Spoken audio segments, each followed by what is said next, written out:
we conclude on the theory part of this paper. We conclude on the theory part of this. I think that was the remaining part for the balance sheet under the 𝐂𝐨𝐿𝐻𝐸 Limited. I think there are those people who did it very well, and I marked, so you can as well check. Please take your time and check that. Take your time and check that. So this is August 2022, and we're looking at question number 1. How do we approach the theory? How do we approach the theory?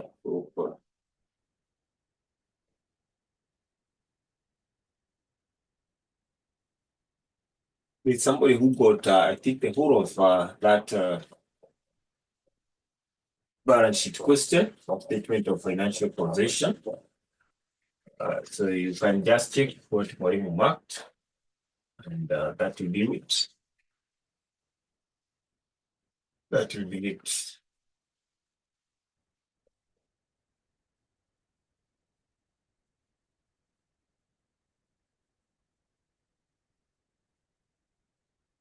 So the question number 1, we have, it's just a theory. This is what you expect. It can be, the theory question can be either question number 1 or question number 5. In most cases, that is the structure, either question number 1 or question number 5. So you can guess. Question 1 here, it happened to be a theory question, 1A. A number of developing countries are engaged in exploration of minerals to boost their economic empowerment. Your company, an international mineral exploration firm, has been contracted by one of the developing countries on a mineral exploration and evaluation engagement. Required, advise the board of management of the company on the following. Number 1, the relevant international financial reporting standard for accounting for exploration of mineral resources and the scope of the standard. 2, the key provision of IFRS in 1 above on impairment of assets used in exploration activities. Number 3, the disclosure requirements in financial statement under the IFRS. So class, that's the question. That's the question that we have at hand. And we are going to start with Roman number 1. We're going to start with Roman number 1. What are some of the relevant financial reporting standard? That is IFRS 6, exploration for and evaluation of minerals resources. What are some of the relevant points that we can have here for accounting for exploration of mineral resources? Can I get several from you? I think it will be prudent to first of all get something from that end. That exploration. What can you say? What can you say?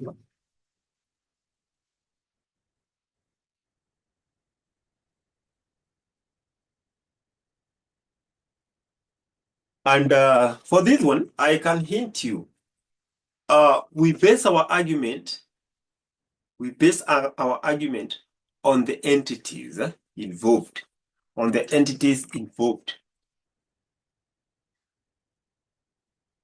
Exploration.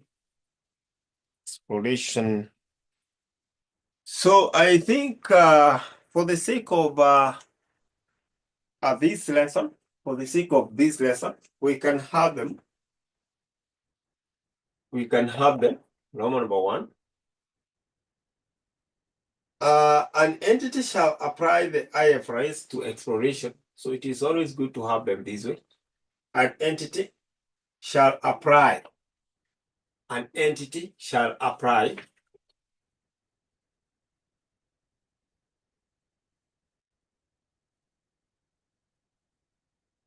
an entity shall apply the IFRS to exploration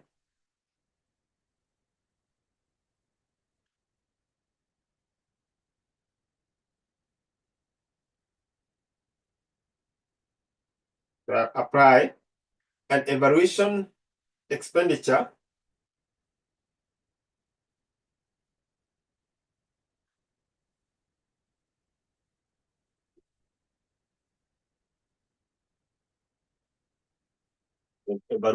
expenditure that it incurs.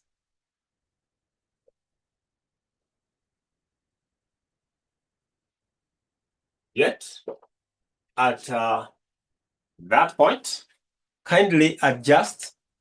The screen is blurry. That is Everin. It's now okay. You can see from my end, it's very okay.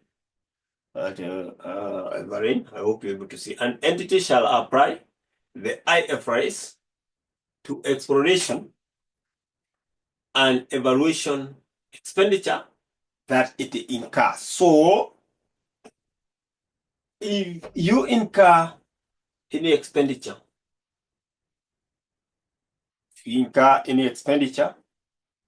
it need to be applied. You need to apply the IFRS of exploration and evaluation. Right? That is point number one. That IFRS should be applied to that expenditure and that it incur. Number next, the IFRS does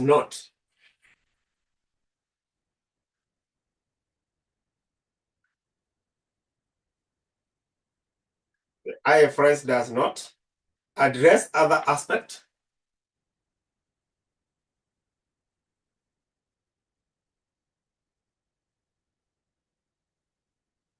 the IFRS does not address other aspects of accounting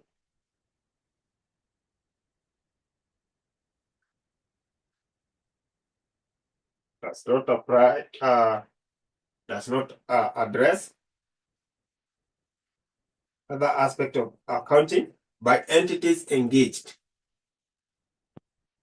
Entities that are engaged in exploration, it does not apply.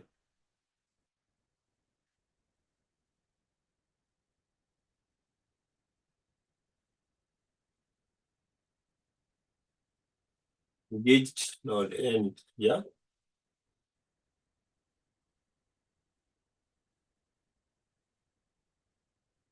In the exploration for the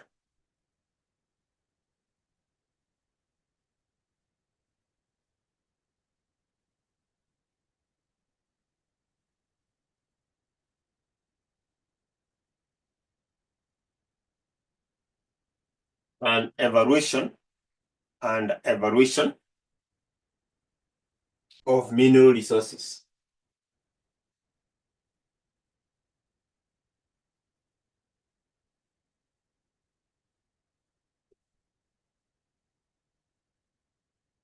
The IFRS does not address other aspects of accounting by entities engaged in exploration for and evaluation of mineral resources. So IFRS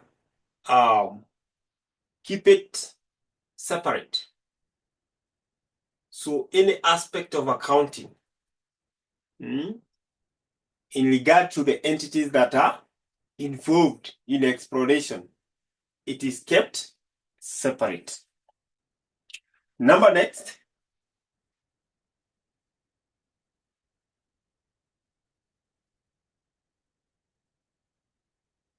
shall not apply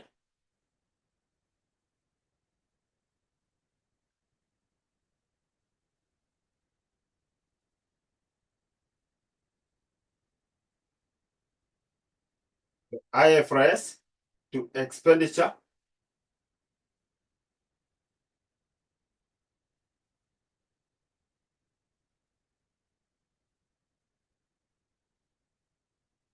incurred.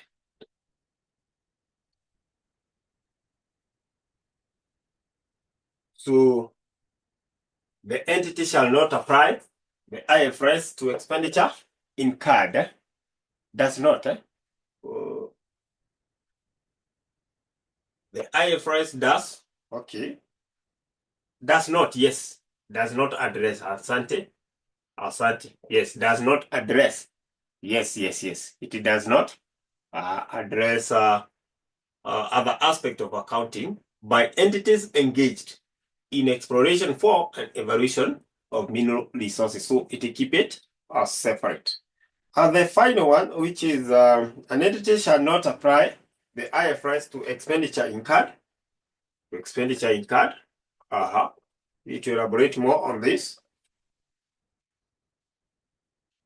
Before the exploration for and evaluation, before the exploration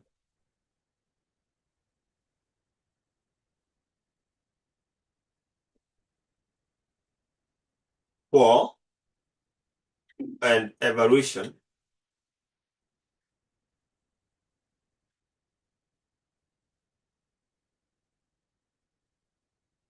of mineral resources.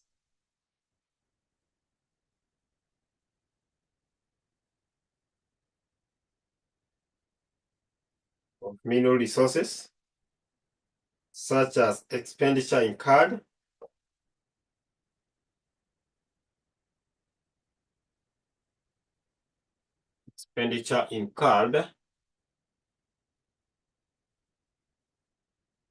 before the entity has obtained the legal rights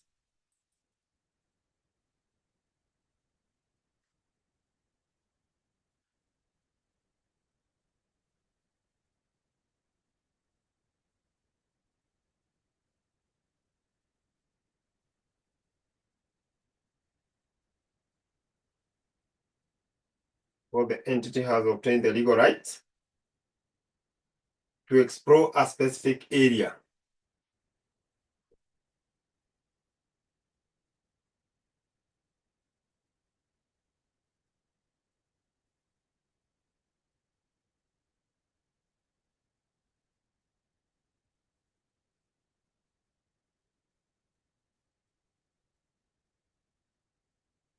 So, in this case, you find that if, for instance, the entity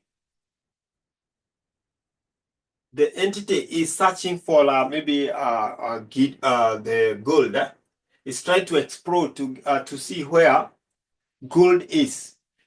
There are those expenses that are incurred before it gets the legal rights, maybe from the government, before it gets the legal rights. I had my legal somewhere. Yes, the legal right. Those expenses, those expenses are not applied by the IFRS. The expenses that will be incurred by the entity before it gets the legal rights, they will not be part of the part of the exploration or the evaluation. They are not termed as part of that. So, class, those are the three major areas relevant IFRS that we need to look at. The relevant IFRS that we need to look at. Then, part 2. We've been asked of the key provision of the IFRS in 1 above on impairment of asset used in exploration activities. So, there are those assets that will be used in exploration. You are trying to explore, evaluate those assets that are used. We want to see what does the provision under IFRS state. The provision under IFRS state. So you can have maybe the first one. The first one say IFRS 6 effectively modifies. So Roman number 2. IFRS 6 effectively modify IFRS 6 effectively modifies. You can have it as a progressive. Effectively modifies. Effectively modifies. The application of IAS 36. The application of IAS 36. IAS 36. Impairment of assets to exploration.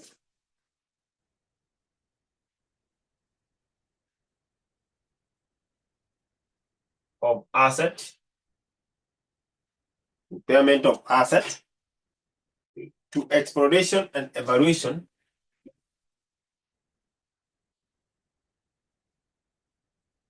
And evaluation. Exploration and evaluation. And evaluation. Asset recognized by an entity. Asset recognized by an entity. Recognized by an entity under its accounting policy. Under its accounting policy.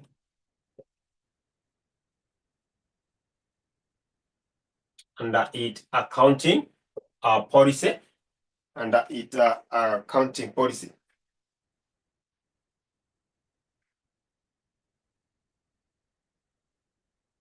So maybe to be specific, we can say that entity recognizing exploration, specifically entities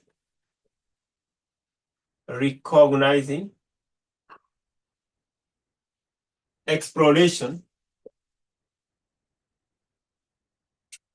and evaluation, entities recognizing exploration and evaluation assets.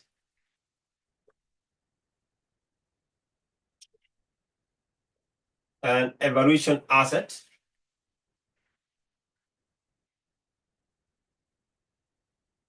Are required to perform an impairment test. Are required to perform an impairment test. You know, impairment is the reduction of value of that asset. They are required to perform an impairment test. An impairment test on those assets. Test on those assets.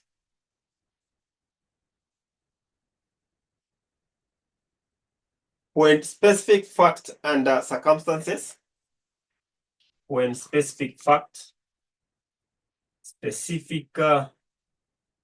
fact and circumstances.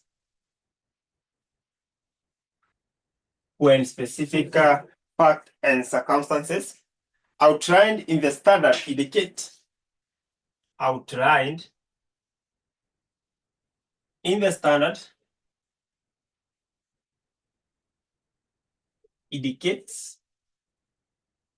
Outlined in the standard indicates. An impairment test is required. Indicates an impairment test. Test is required. Yeah. So the impairment test need to be done. Impairment tests need to be done so that you're able to see and to know what is the loss of value of that asset.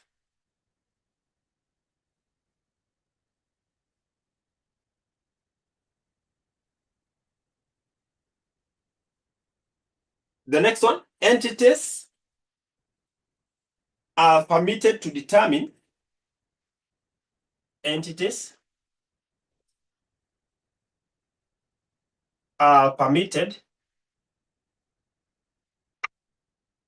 Entities are permitted to determine an accounting policy. To determine an accounting policy.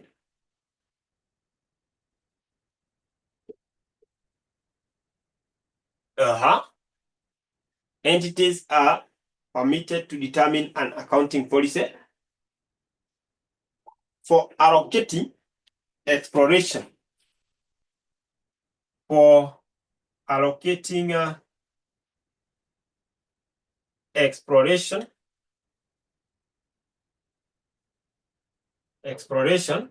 and for allocating exploration and evaluation assets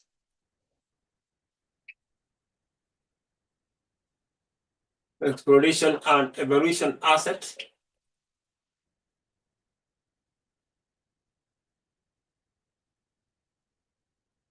for allocating exploration and evaluation asset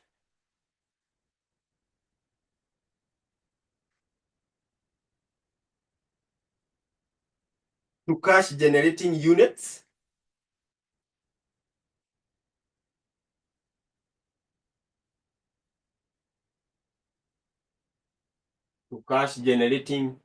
units or a group of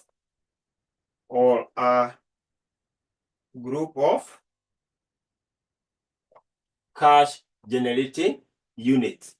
So CGU or a group of cash generating units, or a group of cash generating units, or a group of cash generating units, or a group of cash generating unit. So under that, you find that the accounting policy may result in a different allocation than much that otherwise arise on applying the requirement of IAS 36. So it may come with different policies in that angle. And the other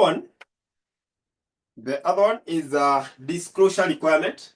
Roman number 3, disclosure. Remember, examiner will bring for you some disclosure requirements of what do you need to disclose?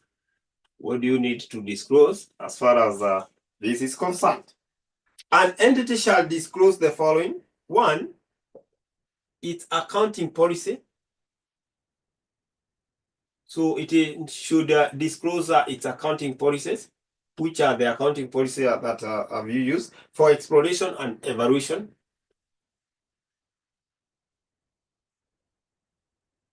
And evaluation expenditure. Evaluation expenditure, including the recognition of exploration, including the recognition of expenditure of exploration and evaluation asset. Exploration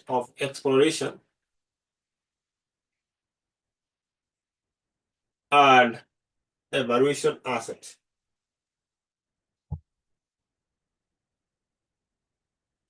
And evaluation asset. So that means these need to be disclosed. The accounting policy that the entity is using, it really need to be disclosed. It really need to be put in open for people to get it clear. The accounts or the amount of asset. Number 2, the amount of asset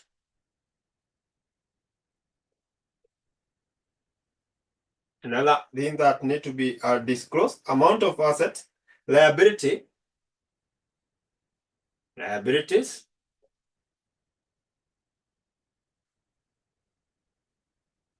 income and expenses,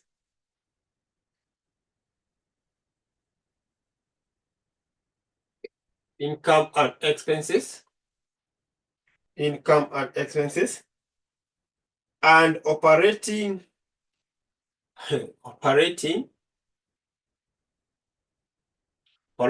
and investing cash flow, investing cash flow in that exploration. Remember, these are unique case. So arising from the exploration,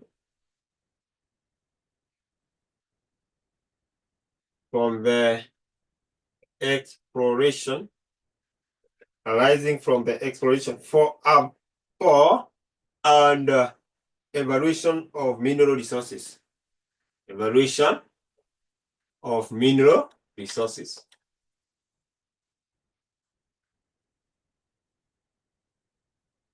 Evaluation of mineral resources. So disclosing this is also important. Yes, how much are you earning? How much expenses are you using? What are some of the operating and investing cash flows, right? Arising from what? From all the activity. From all the activity that are being undertaken. And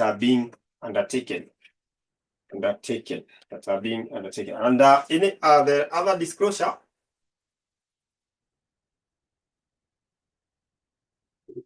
the disclosure, all assets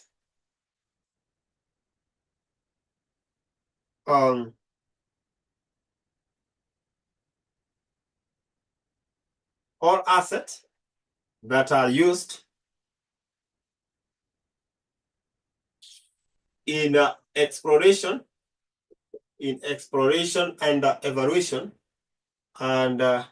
evaluation should be treated as a separate class. Should be treated as a separate class.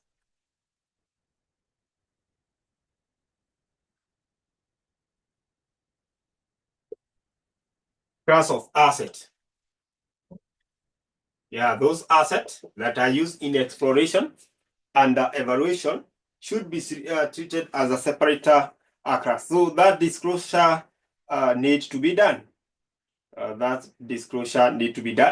you can use either IAS 36 or IAS 38. IAS 36 or IAS 38. So class, those are some of the items that that question required. Of course, it was a pure theory. It was just a pure theory, a pure theory. Kindly finish up so that we finish part B. Part B, I want us to look at the paper. After this, we are looking at the paper that I told you to attempt yesterday. I hope you've done it. I think it was August 2024. That is the paper that we're looking at after part B, after looking at part B. So are you done up to this point?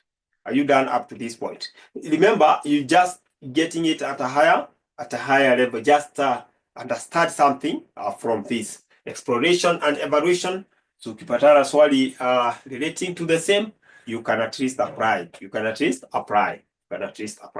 Are we all done up to this point? Are we all done?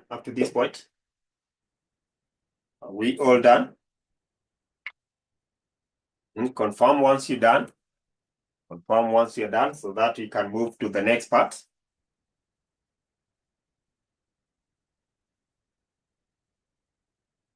Tumemaliza. Ukimaliza useme Julia amemaliza.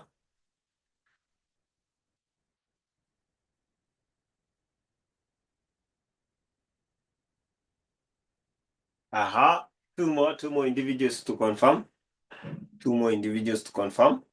Want us to look at Jane. That's better. So number next, theory question. This is how theory comes. International Public Sector Accounting Standard, IPSAS 1.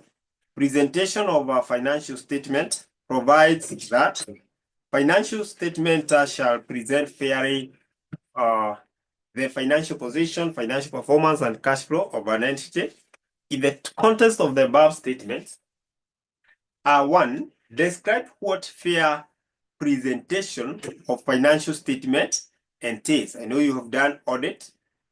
Fair presentation. It should not have errors, and it should be, in fact, dictated in a true way.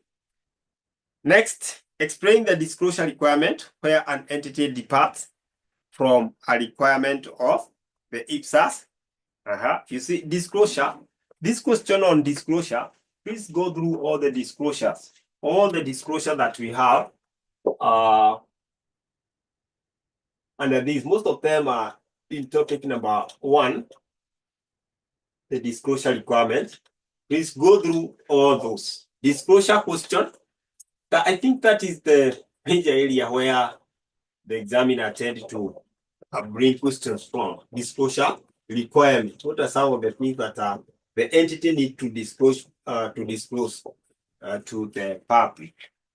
Entity need to disclose. So let's start with the first one. The first one, describe what fair representation of financial statement entails. So class, when we talk about fair representation of financial statement, you can say that one, fair representation, financial statement, this is not okay. You can say that financial statement, you got another pair here. Financial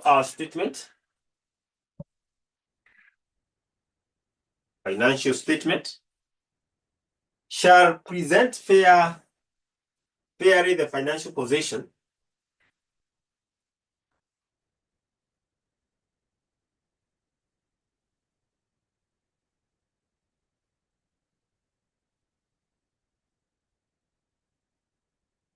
the financial position, financial performance, and cash flow. Financial performance and cash flow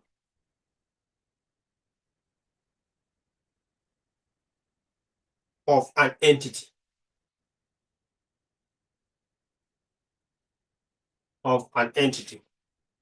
Fair representation require the faithful representation. Add value. Fair representation require a faithful representation of the effect of transaction. So faithful representation, faithful, truthful, true and fair view, faithful representation, faithful representation,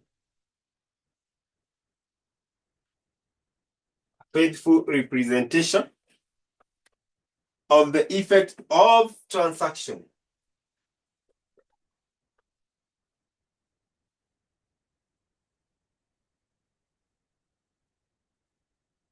So it should not be full of biasness. It should not be full of biasness. Other event and condition in accordance with the definitions and the recognition criteria for asset, liability, revenue, and expenses set out by 𝐸𝐴𝑟𝐻. So there should be a faithful representation of all those items in regard to 𝐸𝐴𝑟𝐻 standard. 𝐸𝐴𝑟𝐻 standard. So statement of financial position, statement of comprehensive income, and cash flow. The items that are displayed there, they should reflect a true and fair what? A fair view. Next, the application of 𝐸𝐴𝑟𝐻 with additional disclosure when necessary.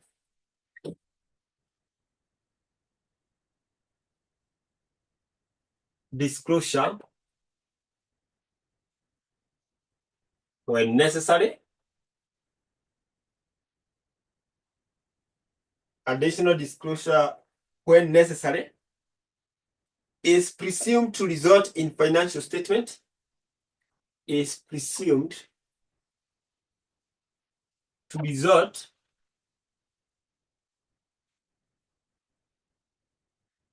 is presumed to result in financial statements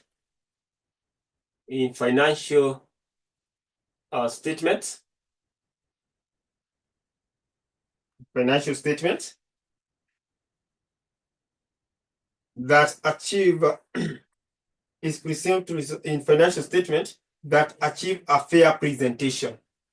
That achieve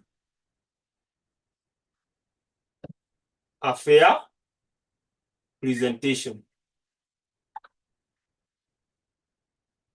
That achieve a fair presentation.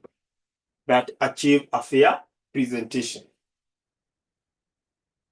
Next, an entity whose financial statement comply with 𝐸psas. An entity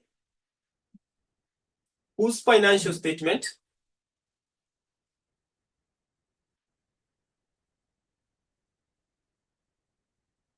comply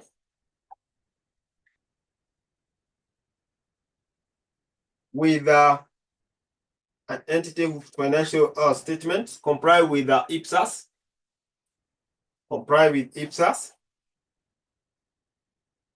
shall make an explicit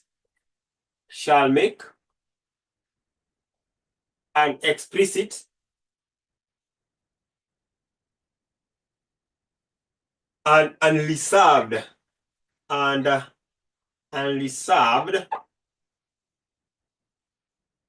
statement of such compliance. Statement of such compliance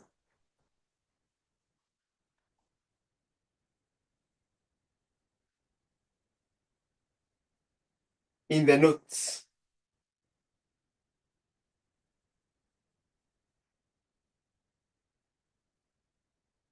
That one should be unreserved.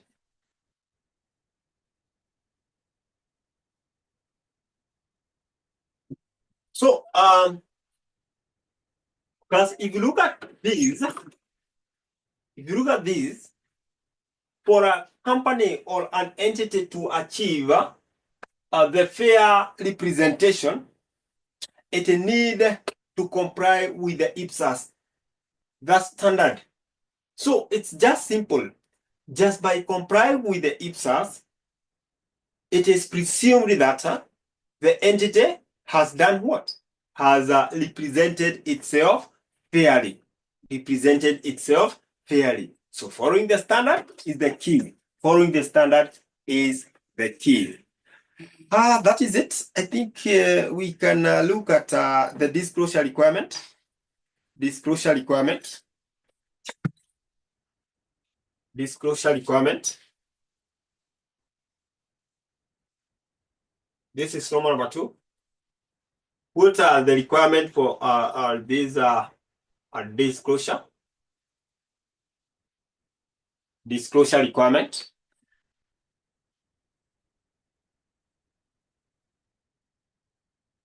One, the management has concluded that the financial statement present fairly the entity financial position, financial performance, and also cash flow. It's like we just now are trying to report. Report that the entity has represented the fair view of those financial statements. The fair view of those financial statements. So the management has concluded that the financial statement present fairly the entity's financial position, financial performance, and cash flow. That is disclosure number 1. Lazima ikuwe reported like that. That whatever that has been presented is indicating fair view of this. Fair view. So this is what we say.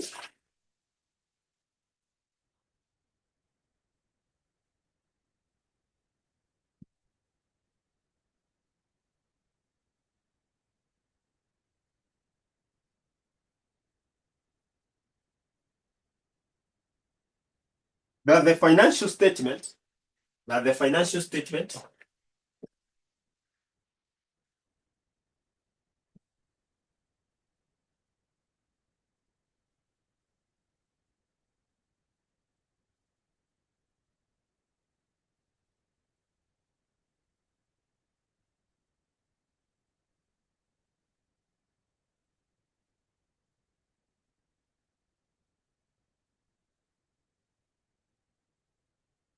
the financial statement present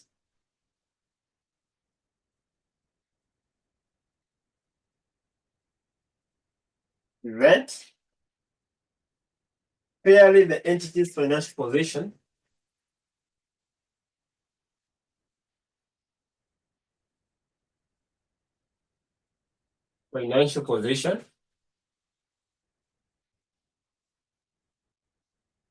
fairly the entity's financial position, financial performance,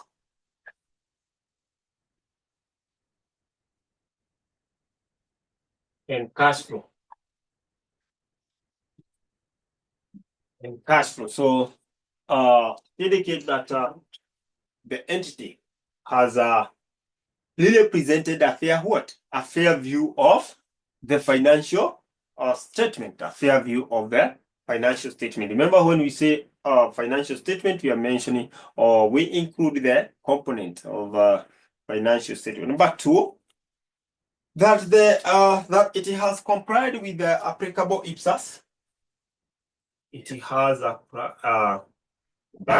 Remember, the management is reporting that it has complied with applicable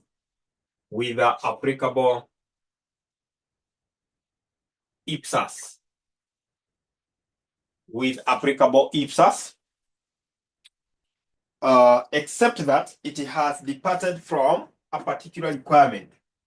Except that it has departed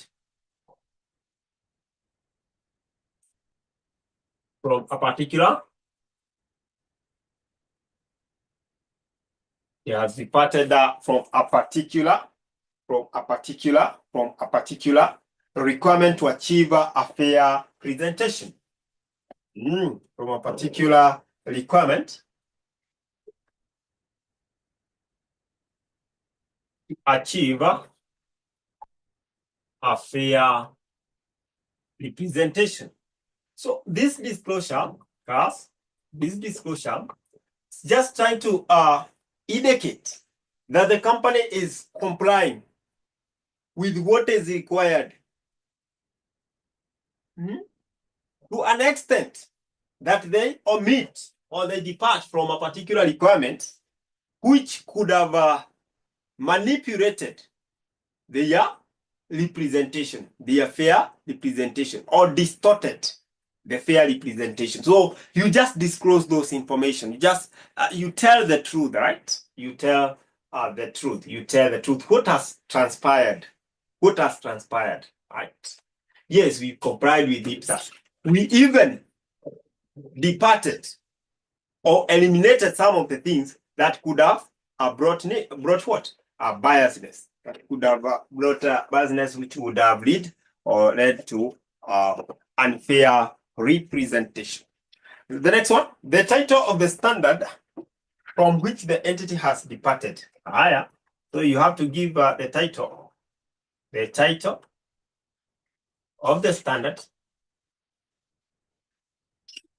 You have to substantiate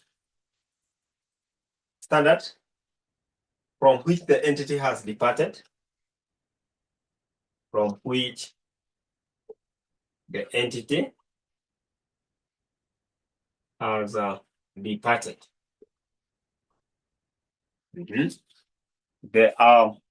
The title of the standard from which the entity has departed, the nature of the departure, including the treatment that the standard would require, the reason why that treatment would be so misleading in the circumstances that it would conflict with the objective of the financial statement set out in this standard and the treatment adopted. You see, all these things are to make sure that, yes, you told us that you departed from a certain standard. Yes, that could mislead your fair representation. Okay, then go ahead and give us the standard. Tell us, how have you departed from it? How could it mislead your fair representation? So through that, you'll be able to, or the person in charge will be able to say Actually, these people did it in the required way. The other one, I'll not elaborate much on that. You understand? For each period presented,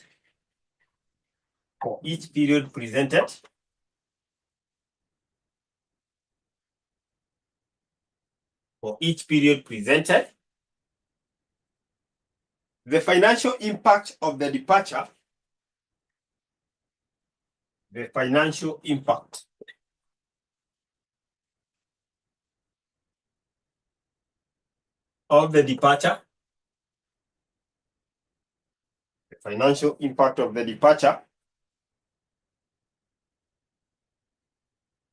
on each item in the financial statement,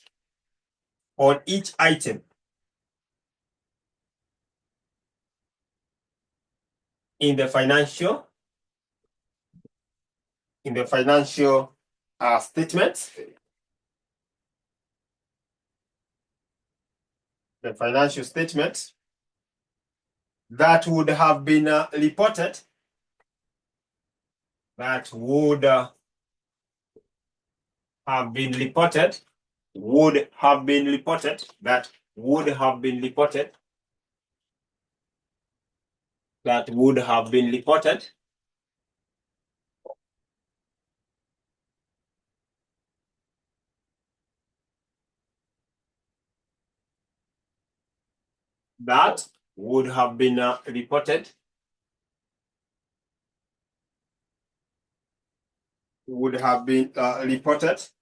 in complying with the requirement.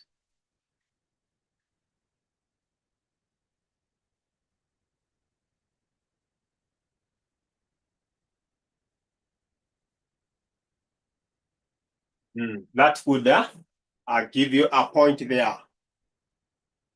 The other one, when an entity has departed from a requirement of a standard in a prior period, and that departure affect the amount recognized in the financial statement for the current period, it shall make the disclosure set out in paragraph 32. That one, you wachana tunayo. So they're just trying to show that yes, you have departed from a certain standard, so that you can give us the true and fair view of the statement. That's okay. Then you must indicate from which paragraph is that. All those items. So class, you just, once you find some theory, just try to think about it, trying to revolve around any concept that would give you what? That would give you some marks. Remember, for such theories and financial reporting, since we are referring to several standards, you have to be specific to the same standard, And that is it in regard to that paper. For those people who did the whole of that paper, you can gauge yourself. You can try to gauge yourself. I know in most cases the theory is a challenge, but never be challenged, right? If it become a challenge, it's not clear. And it's okay now. Where can't you see? I can see it's now okay. It's only that ilikuwa imekuwa blurred kidogo. I think it's now okay, And all right. So class, that is it. In regard to that theory, that is it. So for those people who did it, you're able now to gauge yourself where you are. Let's look at August 2024. And still I want to start still in this first paper, question number 1, do you require theory? So expect a theory, partners, Peter anasema August 2024 we start with partners. No problem. But I want to mention these theories so that at least you have something. So for this, I'll just mention theories. I'll just mention theory very fast, and then in in fact, this paper, we shall look at it, the whole of it, so no worries. Hii tutaangalia tu pole tu. So, ustahili kushtuka sana. Partners, yeah, partner, we must look at it. Maybe we can give it priority after the theory. So, August 2024, question number 1. Question number one. Before we get to the partners question. Yeah, this is a nice one. If, by the way, wacha nikwambie the secret. If you understand the two papers very well, you'll find it very easy to get to the next level. If you look at the two papers very well. I think they cover the whole syllabus. So, number 1, distinguish between taxable. I think that distinguishing between taxable temporary difference and deductible, that one you did. So let's go to B. Explain 3 limitations of common size financial statement. Class, limitations. What are some of the limitations of common size financial statement? Imagine given 6 marks to just explain limitations. Class, can you give me those limitations? What are some of the limitations? The first thing you need to identify, what is the common size? Yeah, it's a method, it's a tool used to analyze financial statement. Now, what are some of its limitations, class? Somebody? Some of its limitations, let's talk. Limitations. Somebody is giving me some limitation.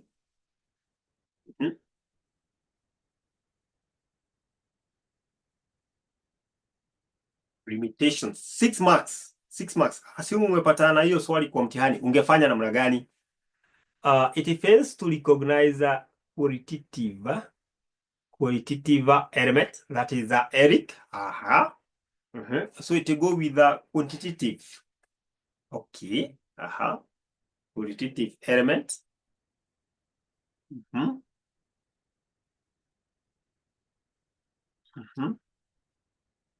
Any other?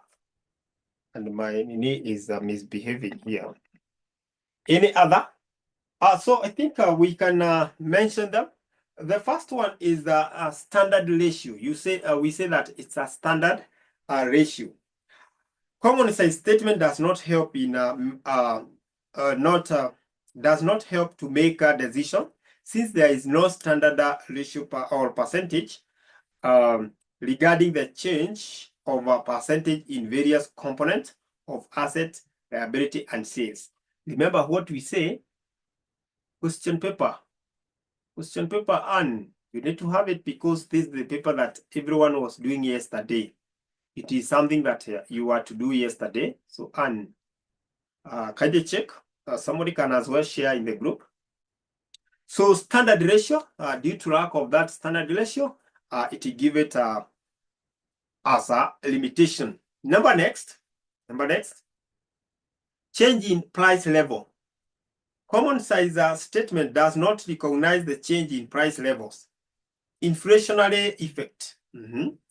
So it may supply misleading information since based on historical cost. It is based on historical cost. So we just refer to what was there in the previous year. So we're basing our argument in a historical cost. We're basing our argument in a historical cost. Then we have consistency. If consistency in the accounting principle, concept, and convention are not maintained from one financial period to the other, then common size statement may not be useful. So it requires consistency. You see that the base figure will always be there. As far as the income statement is concerned, it will be there at the sales. As far as the balance sheet is concerned, it will be the total asset. That consistency is paramount. Then seasonal fluctuations. Common size statements first convey proper records during seasonal fluctuations in various components of sales, assets, liabilities, among others. Sale and closing stock significantly vary.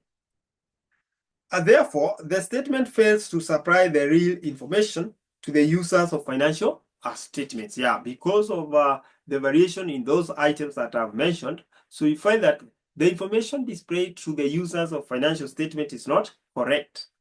Yes, in some cases, it may not be correct. Then we have window dressing, where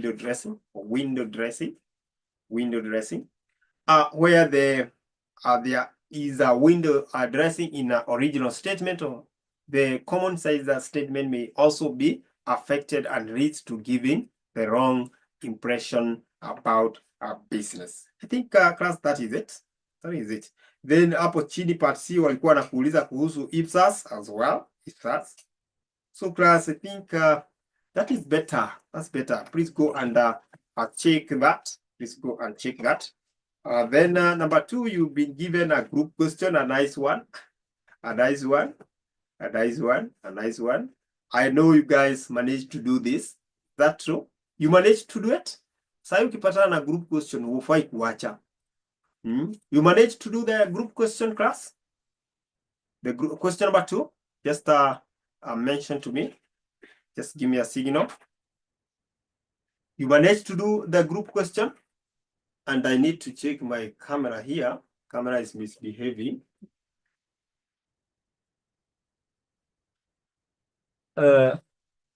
1C and D, ala. Eric, anataka tuanze 1C and B. Okay, sawa, Eric. We hit to that then. We hit to that. But first of all, you guys, can you answer me? Did you manage to do part 2? You know, it's always good to revise something that at least you have done. At least you have attempted. Did you manage to attempt question number 2? You know, we might be here. Maybe we are starting it from scratch and some people never tried, which is not okay. Did you manage? We are there. The part of goodwill. You managed to do the part of goodwill, okay? Okay. What did you get as the goodwill for the first one? You know, you have to get the goodwill for the 2 companies. Of course, the subsidiary and the associate. Okay, for 80. Okay, sawa. It's okay. We shall be looking at it, by the way. And looking at all these, we shall be looking at them at a high level. Not that I'll just go to the letter by letter. No. I'm just giving the overview. I'm just giving you, reminding you what should be done. By the way, were you able to get to know the percentage, the percentage acquired, the percentage of shares acquired? You know, I chose all those questions so that at least you're able to see how examiner may bring. Wakati mwingine hata kwambia ati 75% of shares acquired, hapana. Wakati mwingine anakupatia vitu tofauti. So if you're able, so between the 3 companies, can you tell me the group structure? Excel Limited ilikuwa nini? Yep Limited na Z Limited. How did you identify? Excel Limited was which type of a company? Before we get back to the 2 theory. Parent, hiyo ingine, Yep Limited. Yep Limited, and for that one, you give me the percentage. And today I have Eric. Where are the rest? Where are the rest? Does it mean that people did not do the paper? Is that the case? Allah? 80%. Thank you. Yes, that is good. That is good. The other company, percentage? If you have that knowledge, but I'm not happy just seeing one person. 30%, great. Good. If you really manage to do that, mambo ilikuwa sawa. So let's get back to question number 1C. Question number 1C. So International Public Sector Accounting Standard 𝐸𝐵𝑆𝑠 45, Property, Plant and Equipment, provides public sector entities with a choice between the historical cost model and the current value model in the measurement of items of property, plant, and equipment. With reference to IPSAS 45, property, plant, and equipment, explain the accounting treatment of revaluation increases and revaluation decreases relating to property, plant, and equipment in the financial statement of an entity that adopt the current value model. So what I liked about this question, even we have the movement of these non-current asset. We have a movement question.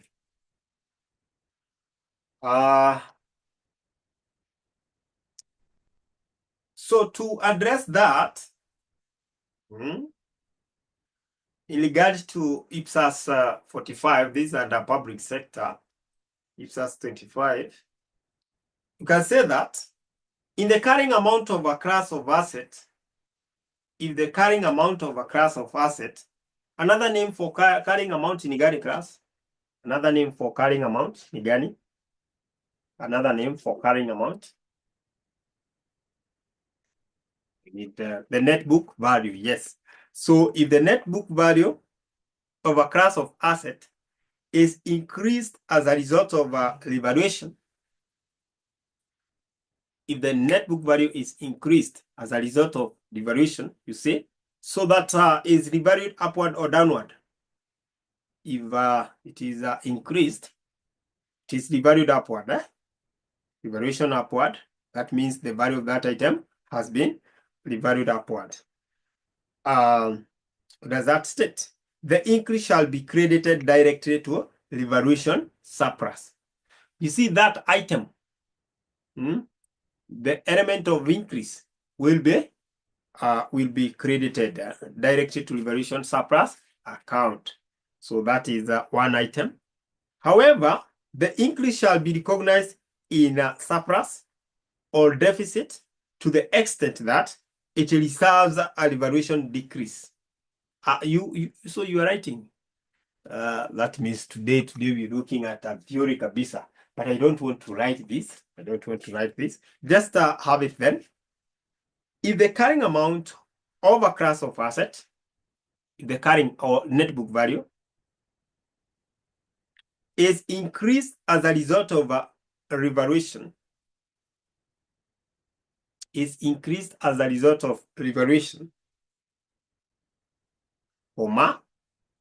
increase shall be credited directly to revaluation surplus. That increase. If the net book value was maybe 2 million and then it was revalued to 2.2, so that 200,000 shall be credited to the revaluation surplus account.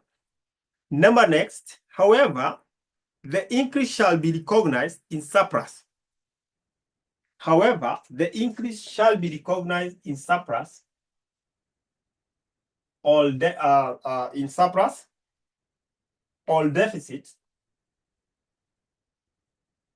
In surplus or deficit, the increase shall be recognized in surplus or deficit to the extent that it reverses. This is important. The increase shall be recognized as surplus or deficit to the extent that it reverses a revaluation decrease of the same class. It reverses a revaluation decrease of the same class of asset previously recognized in surplus or deficit. So in such a case, the reverse is experienced. Increase shall be recognized in surplus or deficit to the extent that it reverses a revaluation decrease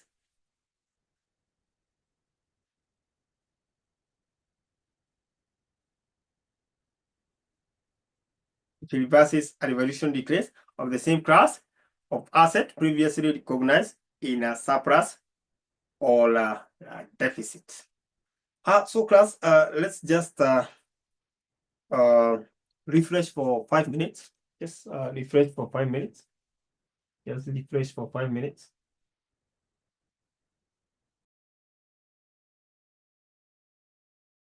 Yes, recognized in surplus or deficit. Recognized in surplus or deficit. And the next one, if the carrying amount of a class of asset, if the carrying amount of a class of asset is decreased as a result of revaluation, the decrease.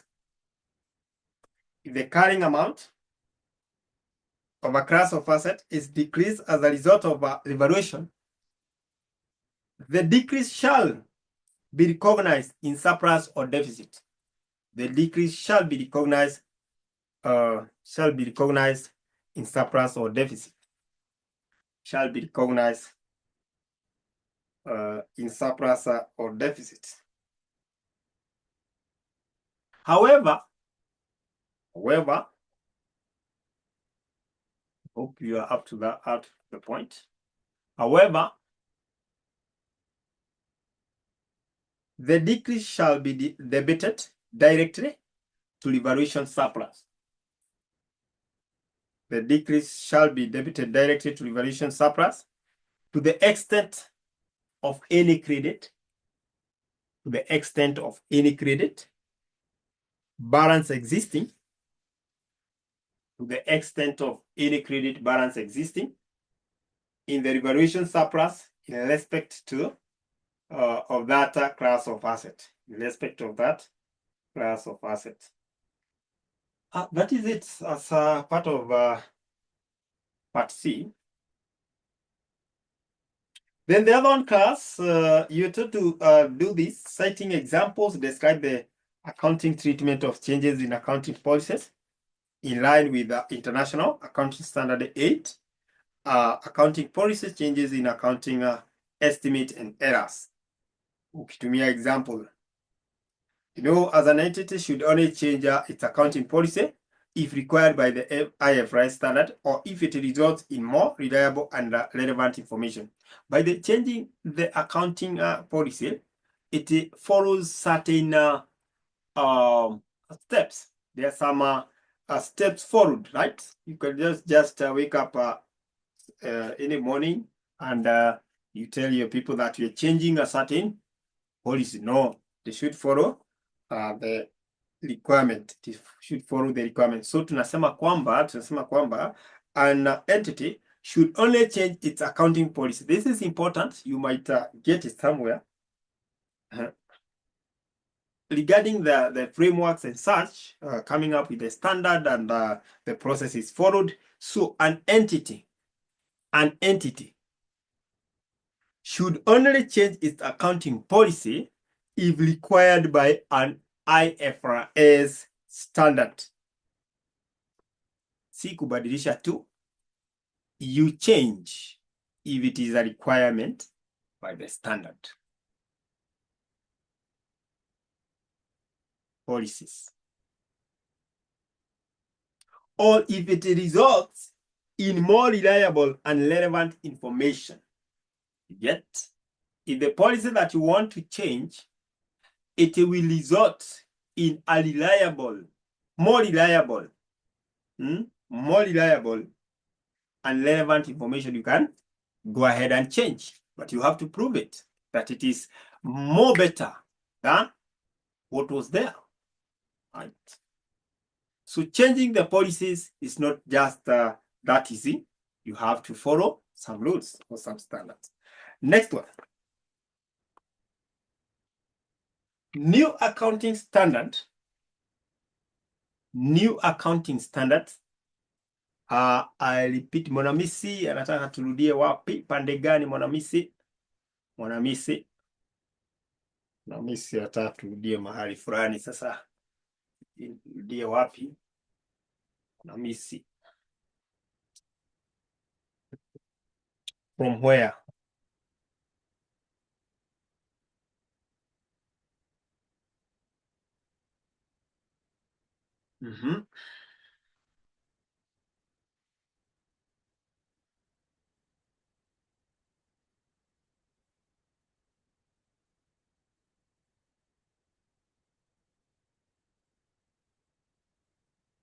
An entity should only change its accounting policies if required by an IFRS standard.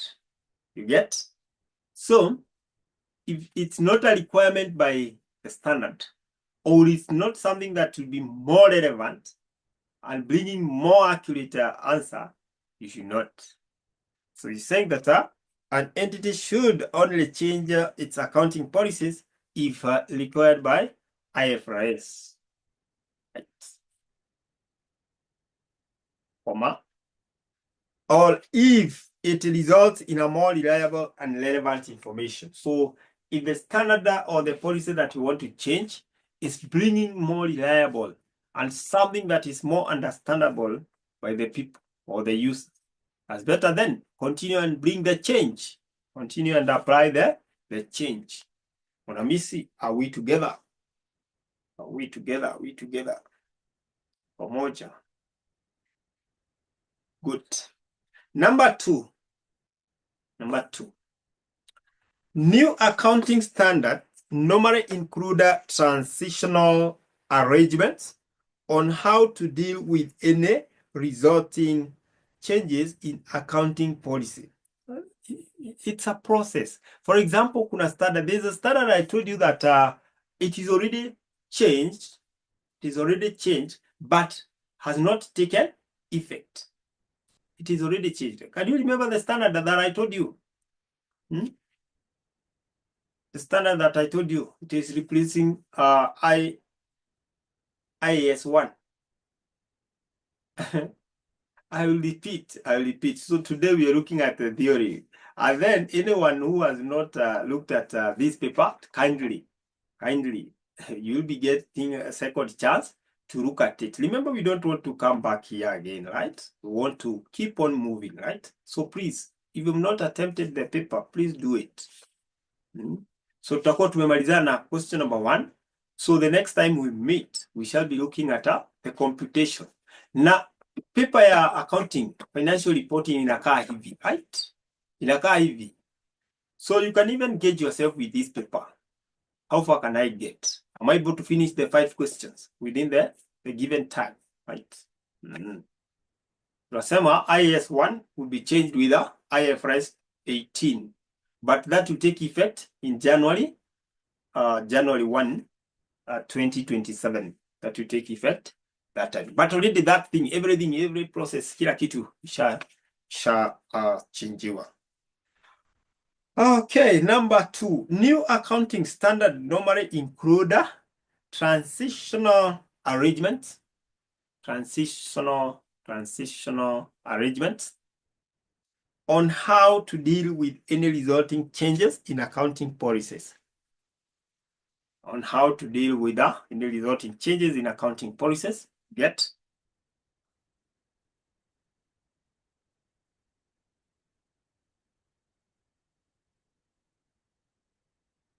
Next, if there are no transactional arrangements, change in accounting policies should be applied retrospectively. Retrospectively. What does that mean? Retrospectively. We refer to, we try to trace toka nyuma, the previous, tunakuja tukiwa tuna amend ama tuna change, tuna bring the change. If there are no transactional transitional arrangement, change in accounting policy should be done, should be applied retrospectively. That means you come from previously made standard, you keep on changing until you get to the right version, or the required version. Next, the entity should adjust the opening balance of each affected component of entity, and the comparative figures are presented as if the new policy had always been applied. So hii inamaanisha kwamba the opening balances of each affected component of equity need to be adjusted. And now the new policy inaletwa ndani. So whatever that was previously done, we come and adjust some figures that are affected, and then we apply the new figure. Hapo ndio tunaita overlapping, overlapping. So there was something that was in progress, of course, and then we bring a new one, like that. So there's that ka overlap kidogo hapo, so that we can now proceed with a new policy. New policy, old policy tumeachana nayo. But now before tuachane nayo, this is what happened. This is what was missed by our government, the overlapping thing. They failed to do this. You see this period between here and there, the overlapping section area, that area. That is what they left when they were changing NHIF to SHA. And that's why Mashida, there's a lot of problem. Class, if you're bringing in a change, always remember to do this, right? If you're bringing new employee and you want the employee to replace somebody who is there, kindly allow this somebody who is in existence, who has been there, to at least orientate, give orientation to this person, right? Before they exit. So there's that time for orientation, that overlapping period. Very important for the company. Very important for, see, kutoa tu, my friend, it will shake. Your company will shake. Will shake.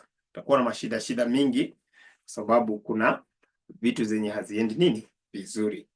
I think okay, examiner wanted some examples. Changes in recognition such as an expense is now recognized rather than an asset. So some examples go pale. Changes in presentation such as depreciation is now included in cost of sales rather than administrative expenses. You know, when we are preparing the published, sana ma changes inafanyika pale, published financial statements, you see that we just condense expenses. There are those now expenses that are taken to the cost of sale and they were previously in the admin expenses. Changes in measurement such as stating assets at replacement cost rather than historical cost. All those changes do come and they replace what was there before. Sasa class, hapo ndio theory imefika, and I hope you're able to see how theory is tested. Any other theory unaweza pata kwa financial reporting after umemalizana na hiyo full question theory, 20 marks. Hiyo ingine I don't think inaweza pita marks 6. Examiner anaweza tu uleta mahali tu kamoja tu ama ukose. So theory ni swali moja. And the structure is you can get it at the start of the question or at the end. Inaweza kuwa question number 1 ama question number 5. You just know that. So kuna theory swali moja max 20. So class, I think let that be it for today. Unless if you wish I touch on the goodwill thing under this group question. I touch on the goodwill thing on this question. But I wanted us to look at the computation in our next lesson. Will that be in order so that I give a chance for you who have not attempted to attempt, the remaining questions? Time yourself. Kindly, this one I'm just begging you, kindly time yourself and do the paper. Do the paper. Through this paper class, you see change. So it will help you to at least review. In order, mwalimu, we go attempt first. Yes. So kindly for those people who did not manage, please go and attempt the whole of this paper. And then wakati tutakuwa tukirevise, mark for yourself. Gauge yourself. That is it for today, unless we have a question Allow mwalimu to edit at that point. Allow mwalimu to edit at that point. Anyone with a question? Anyone with a question? Swali lolote? Okay, having no any other business, allow us to end our session on that point. Thank you so much for having time to attend our today's class. Peter, the makeup Saturday class, we shall just communicate. We shall just see whether we will be having it. But as per now, the only class that we are remaining with this week is on Thursday, and then next week still Tuesday and Thursday, like that. So any other arrangement we shall communicate in the group. Thank you so much. Have a blessed day. Goodbye.